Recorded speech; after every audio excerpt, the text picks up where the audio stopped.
Hey yo, it's me, Coach T, and welcome back to my content. On this episode of Ask Me Coach T, we're going to be talking about 5 ways to get back to your creative genius when you think you lost it. As always, make sure you like and subscribe. Follow everywhere you can find me, YouTube, Instagram, and Facebook at Haven House Music, so that you can keep up with this good content. But enough about me. This is all about you. Let's go and get down to it. Getting back to your creative genius can be hard. And what do I mean by creative genius? I mean that spark of inspiration that happens almost when you don't expect anything to happen. Almost when it's just so random and ridiculously ill-timed, but that feels so good and you just know is exactly what you were looking for at that moment. That spark of creativity, that spark of creation that makes hits. Sometimes after it's been a long time of just not creating at all, or just being too busy with life, or I don't know, being stranded in a house forever and a day behind a respiratory disease that's, out there. Sometimes after all of that, we can feel downright drained. But being able to come back to yourself and come back to your creativity quickly and honestly and earnestly is a great way of keeping your creative mind going and keeping those creative dollars coming in too. So, probably a good idea to hop on it. So once again, in this video, we're going to be dropping 5 ways to get back to your creative genius when you think you've lost it. And in no particular order, number 5, having new experiences. Having new experiences allows you to have not only a good time, because having new experiences is always kind of dope, but it also allows you to have a unique and different perception of life. You may have a way of looking at life that for you has made perfect sense your whole entire life. Maybe you grew up on a farm and that has been your life this entire time. Having new experiences could be like moving to a new city. Something that could be so profoundly different, everything in you has to cope with the experience, but because of that coping, you now create new paradigms, new mind shifts. I know in my own life, having new experiences has been a great way for me to have a different perspective and to find that spark of inspiration again, to get back to songwriting, to get back to production, just to be able to challenge myself to do something a little different than what I've been doing before.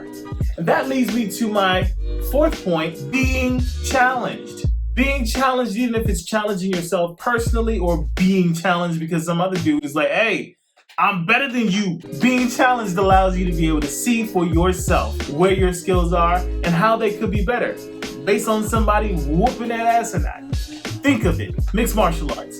If I'm in the UFC and I'm facing, Kamaru Usman because that dude is the man, and I get my ass thoroughly handed to me, which, yes, that's probably going to be the case.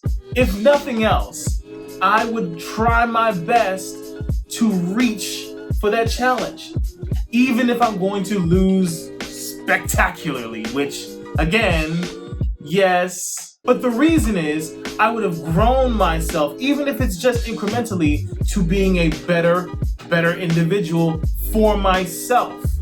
That challenge, or rather answering that challenge, gives me a sense of I did it. Even if I fail at the task, if I can see my own growth, if I can come into this new situation with a positive mindset, you will be able to take what you learned going through a challenge, win or fail, and grow yourself from it. And that provides you with new experiences, which provides you with new perspectives, allowing you to be able to see the world a little bit differently than you saw it before. Number 3, become a fan.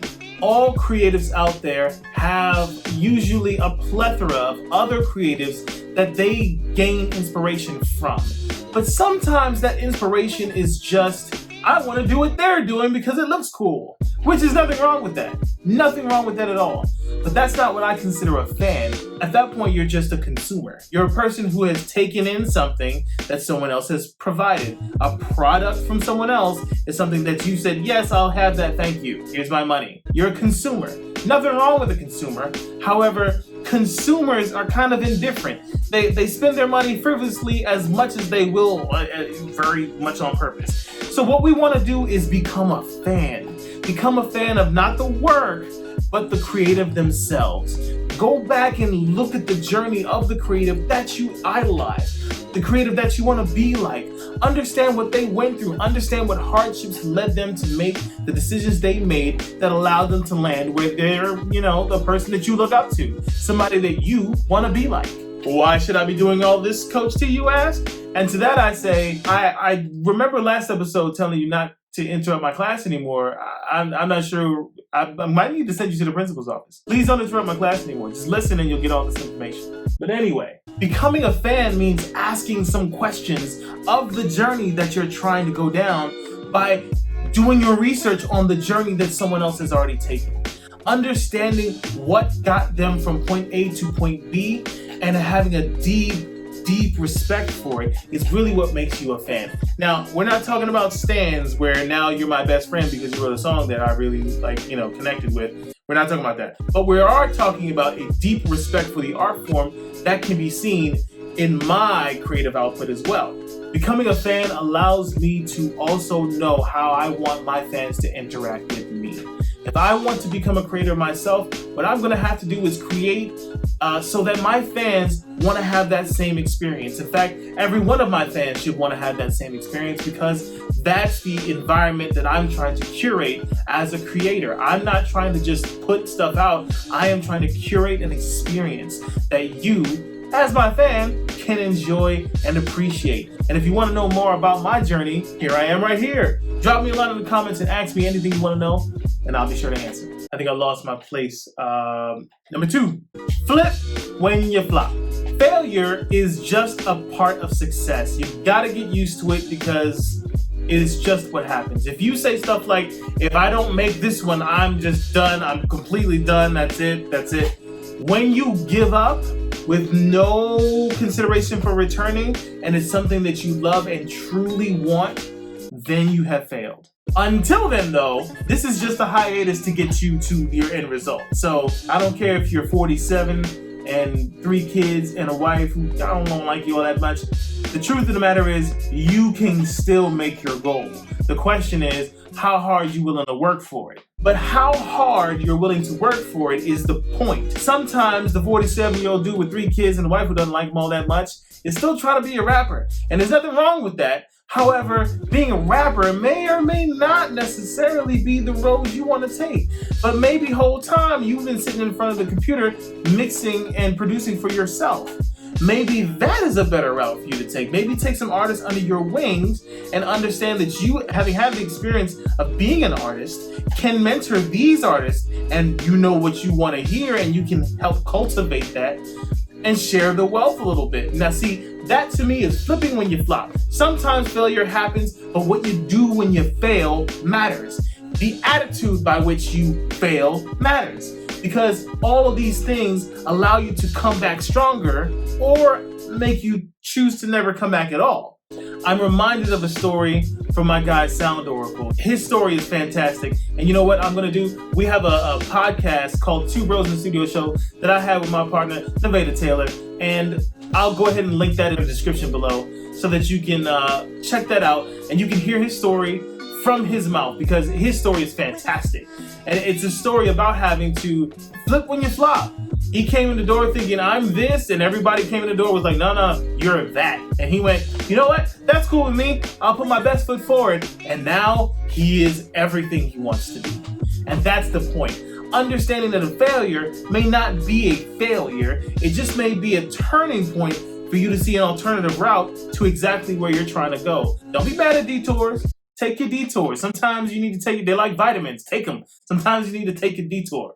And number 1, understanding your energy. Some people are introverts. Some people are extroverts. But no matter what you find yourself to be, on any range in that spectrum, understanding how you work energetically matters. And I'm not trying to get super meta, but I kind of realize that it's a thing. It's not something that you can ignore if you're creative, because ultimately, as a creative, you're tapping into that side of yourself. You're tapping into that energetic side that has to create kind of no matter what. So don't begrudge that process.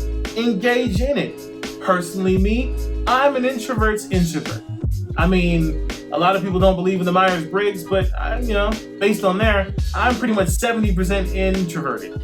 Which means if I'm alone for extended periods of time, I'm happy. There's It's great. I love it. There's nothing like it. But understanding that about myself, now I know I have to mentally prepare to go out into bigger crowds. I know I have to mentally prepare myself to understand how to make sure that my energy can flow in a particular way, that I can always have something to give back to myself in the form of being creative. Even in a time when I'm stuck in the house all the time, and every person needs to get up and get out at some point.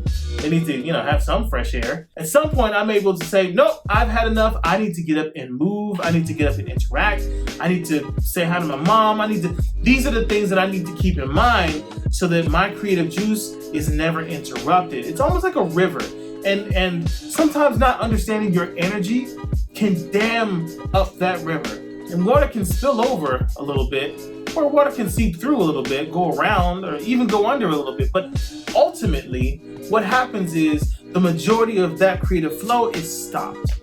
And what you don't want is for that flow to be stopped, because a body in motion stays in motion. We know that, right? However, creativity kind of works the same way. When it's stopped, it's stopped. And sometimes it takes a while to get going again. But when it gets going, it's fantastic. But the more important idea here is don't ever stop it. Allow it to turn and to move. But sometimes you might have to understand that, you know what? I've been in the house entirely too long. I need to get out. I need to see some people. We ain't got to talk about music. I'm just going to go to the bar, sit down, and talk to the first person I see, because that's what I need. And that's perfectly fine. Be okay with that, because understanding your energy gives you a chance to be your best self.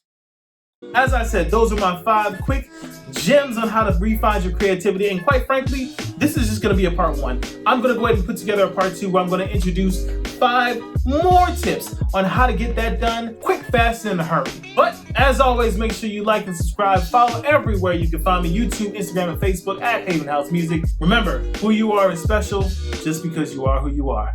Create, because I told you to. Peace!